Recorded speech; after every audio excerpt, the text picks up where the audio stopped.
Hey everyone, Ben here from pixelportable. I hope you're well.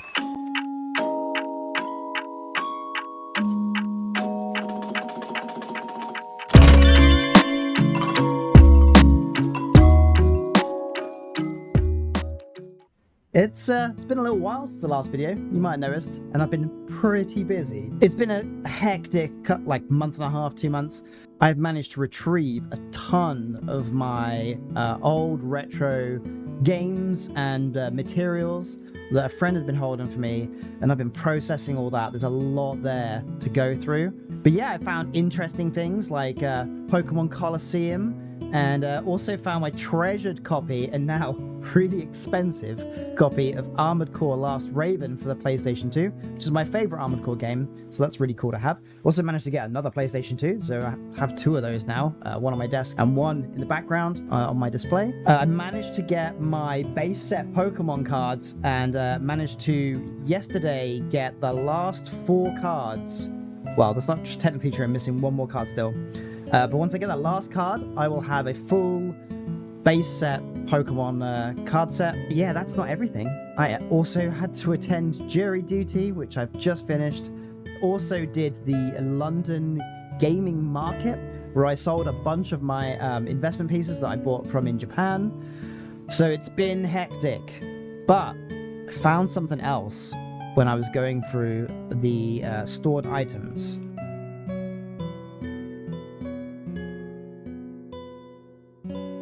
And inside this case is a really, really old copy of Pokemon Silver.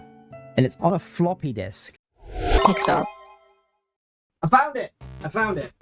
So, this was another thing that I managed to find. So this is my Pokemon Bible. I made this as a kid. It would have been 1996 or 1997. So I'd have been year 8 or 9 high school. Anyway, yeah, it's got some stickers on the back, including, and a very rare, I got my ass kicked at by Nintendo at the Pokemon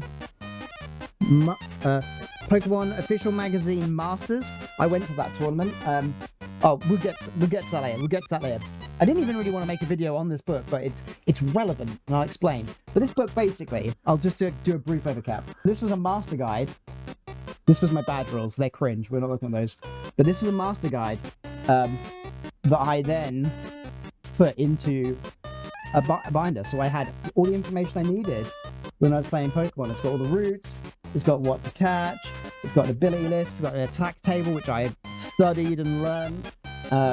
Yeah, it's got a Pokedex. This is where the TMs are. There we go. It's a printout from a website, I believe. And this is my dream team at the time. Let's just judge my dream team at the time, because that's not what my dream team would be now. But this is Child Me's dream team. Child Me's dream team was a Gengar. God, I'm terrible at holding this. Gengar, Articuno, Scyther, Jolteon, Mew, and Mewtwo. It's got just stuff in it, right? It's got all the routes, it's got how to play the game, blah, blah, blah, blah, blah. This was my Bible. I used this to...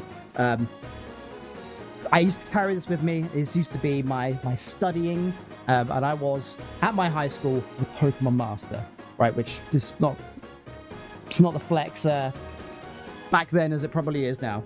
After Pokemon had finished, Pokemon Red and Blue, I played that for a while, there was an announcement for Gold and Silver to come out in Japan, which was really exciting. What I didn't realize, it was going to take 3 years from that announcement, from the end of Pokemon Red, Blue, and Yellow, before we would get it in the West. I think it's 3 years. I'm sure I'll put on the screen if I'm wrong. In that time, it's a long wait. One of my friends went out of their way. They were a bit older than me, a couple of years older, and they put on a disc for me.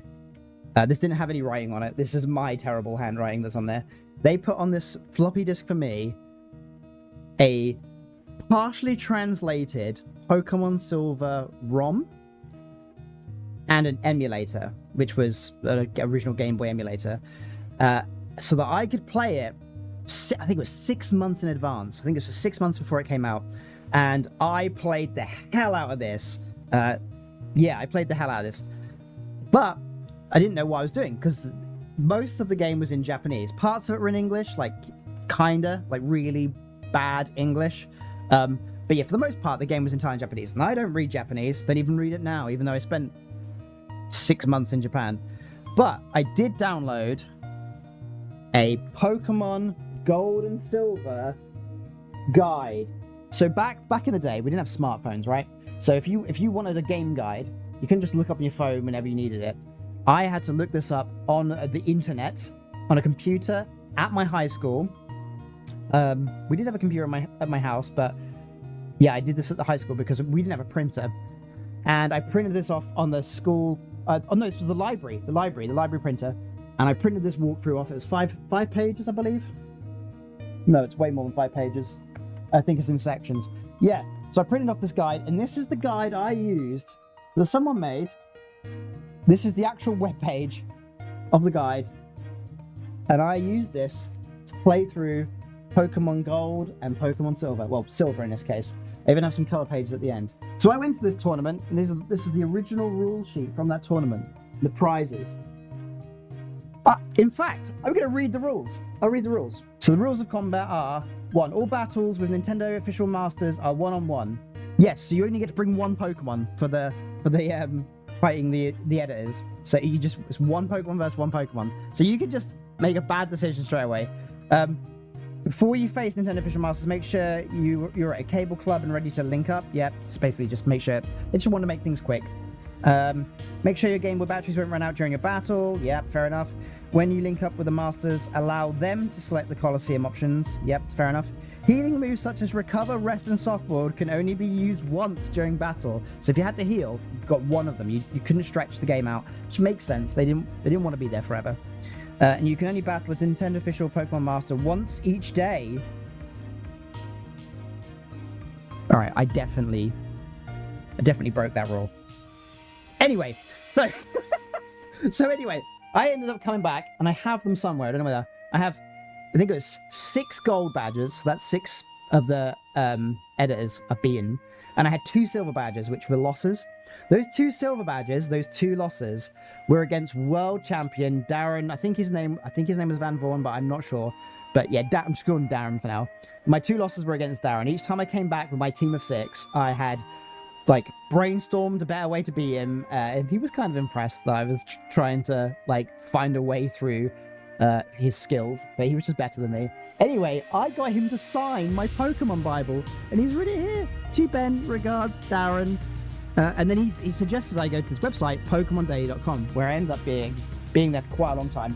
I even have somewhere on one of my hard drives the website files after the site went down.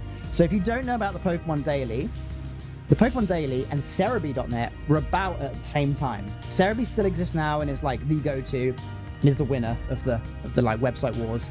But Pokemon Daily was where I affiliated myself with until that went down from an unusual event.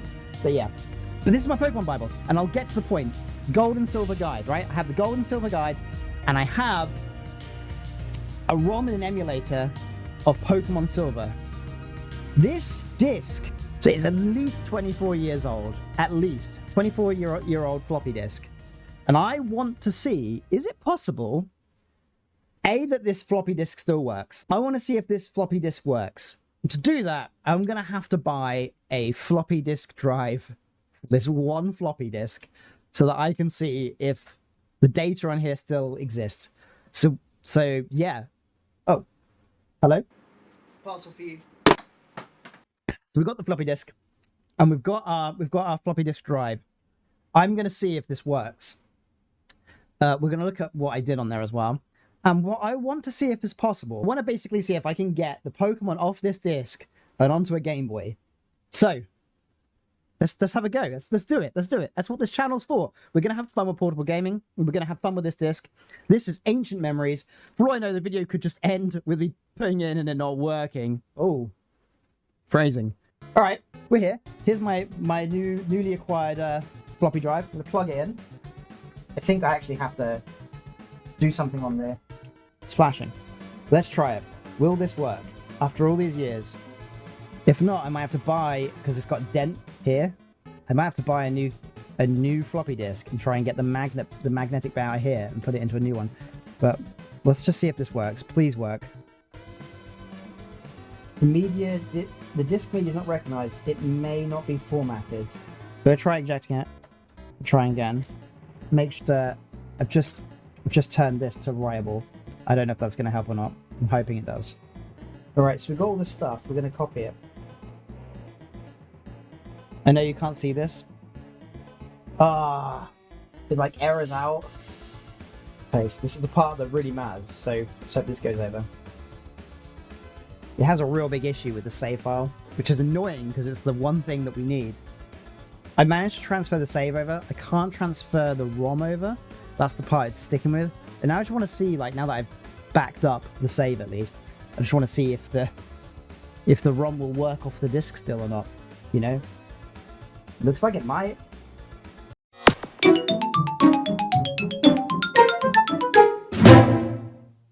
So I just I'm back. I've just spent the last 2 hours. I've got my lucky 𝙋𝙄𝙓𝙀𝙇 card out here on the disk drive. I just spent the last 2 hours. Trying to get anything to just get the ROM working or the save file working. And I could do neither. I have both the files copied over. It took a while to get the disk to actually read. I copied the files over, but the problem is that the save file is a .sav. It's not being read in any of the emulators. I've used some converters. I managed to get it to SGM, but I think it was SGM or something else.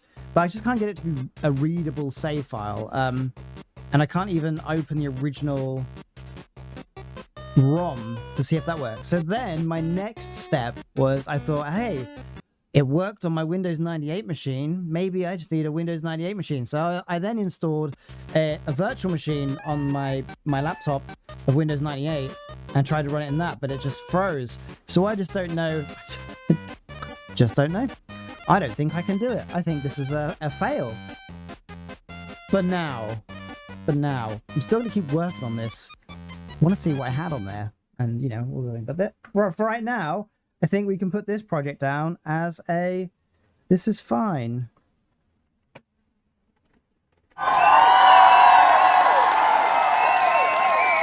Yes, this has been purchase for nothing. I have backed up the save, I guess. That's something. If you have any idea how I can get this old ROM hack to work, I used to use the HGB emulator. I tried that, didn't work. I will try some more with the virtual machine, but this is for the moment. It's just a bit of a loss, really. It didn't work, but that's okay. Sometimes things that we try to do don't work out, and that's fine. But what has worked out, I didn't realize until a couple of weeks back. We actually surpassed 1,000 subscribers, which is crazy. So yeah, I guess thank you for that. That's really cool. Yeah, I hadn't really kept an eye on it, and it's nice. But now life has stopped throwing curveballs this way. Let's get some more content out, and I'll see you in the next one. Bye.